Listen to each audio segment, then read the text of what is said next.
السلام عليكم ورحمة الله وبركاته. معكم خديجة أم البنات. كنتمنى تكونوا على خير وبخير وانتم كتشاهدوا هاد لا فيديو. جيت نوجد معكم واحد الغريبة اللي هي كتجي رائعة رائعة رائعة بزاف، غزالة. حيل جديدة، يعني مخدومة بالعقدة ديال الكاوكاو أو الفول السوداني وبودرة الحليب نيدو ماشي شي حليب واحد آخر. غادي ندوزو المقادير وطريقه التحضير، فبقاو معايا لاخر الفيديو، فرجه ممتعه.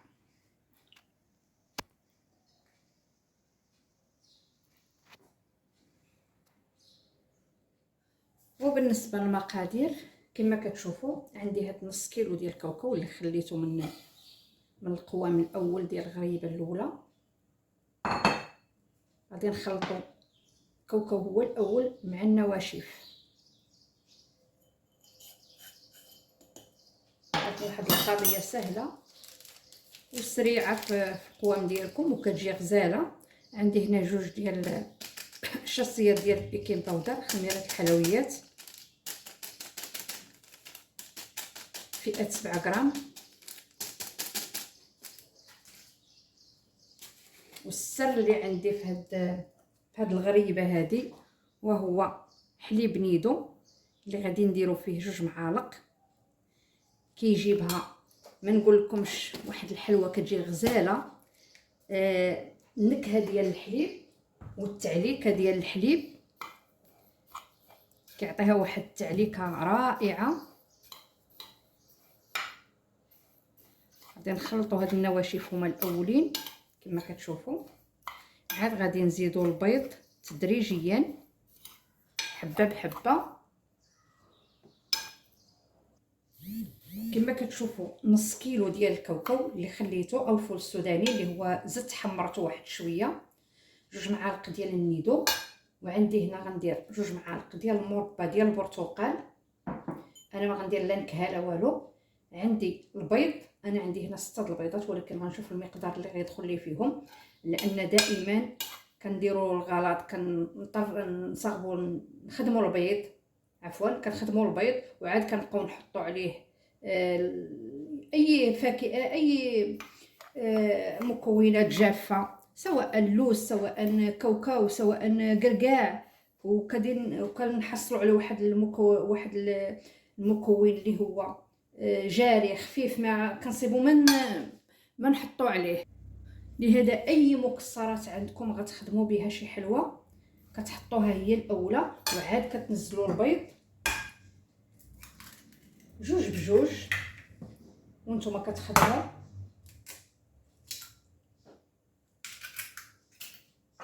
كما كتشوفوا دابا انا غادي ننزل واحد الجويجات، وغادي ندير 2 معالق ديال المربى. هذا البرتقال كيعطيها واحد النكهه خاصه لهذا غريبه. وغادي نخدم بسم الله على بركه الله، غادي نخدم غير براس الاصابع.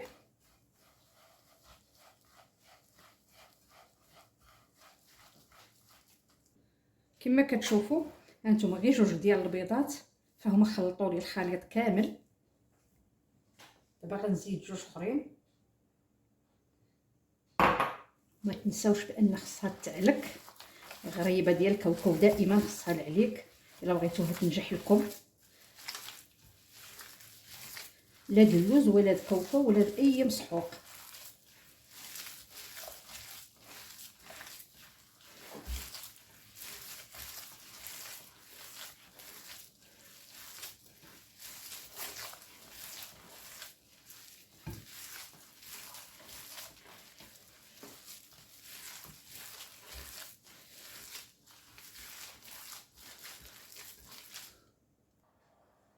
كما كتشوفوا هانتوما العقده ديالنا او الخليط ديالنا ماشي خفيف ماشي صلب، يعني راه ما تخافوش منها كاع. دابا غادي ندير الزهر هنا باش غادي ندهن به يدي.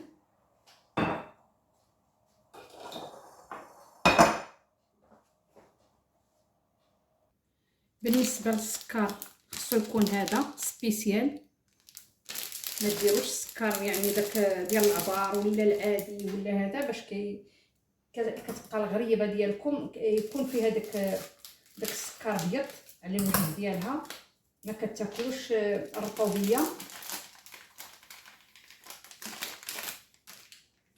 كاين اللي كيدير السكر العادي ملي كتطيب الغريبه، اي غريبه كانت ما كيبقاش فيها السكر، ما كيبقاش فيها داك البيوضه ديال السكر كلاصي.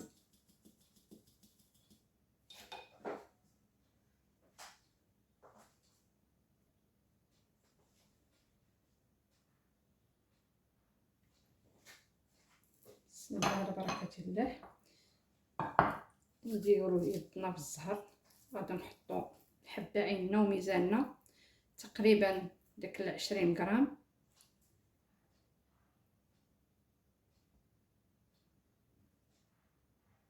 على هذا الشكل هذا، وغنصفو في الطبسيل ديالنا باش ما نطولش عليكم الفيديو.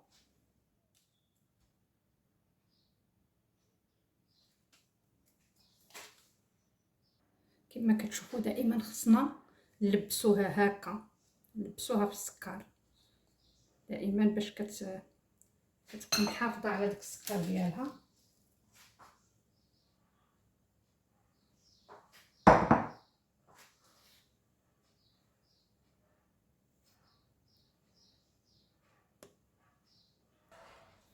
ودابا غادي نجيو نضغطوا لها واحد الضغطه بالصباع ديالنا الكبير ونقادو.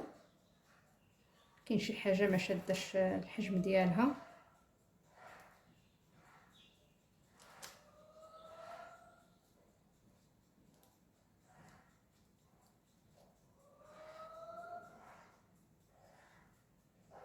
انا الفران شاعله من الفوق ومن التحت على 200 درجه، ولكن غادي نخفض الحراره على 150 وغادي ندخلو، غادي نشعل عليه من الفوق درجه الحراره غير من الفوق. منين غتشقق لنا غنشعل تحتاني للطهي ديالها 20 دقيقه 15 دقيقه ما كتعداهاش، وغادي نرجع معكم ان شاء الله.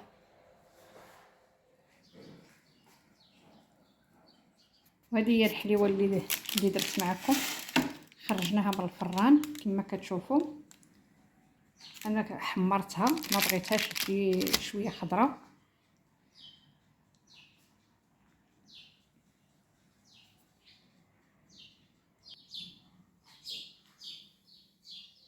حبيباتي وصلنا للنهايه ديال الفيديو، شكرا على المتابعه، شكرا على الدعم ديالكم.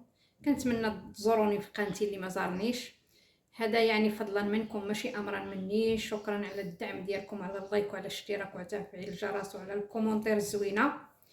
كنتمنى نكون خفيفه ظريفه على قلوبكم وانتم كتشاهدوا هذا الفيديو.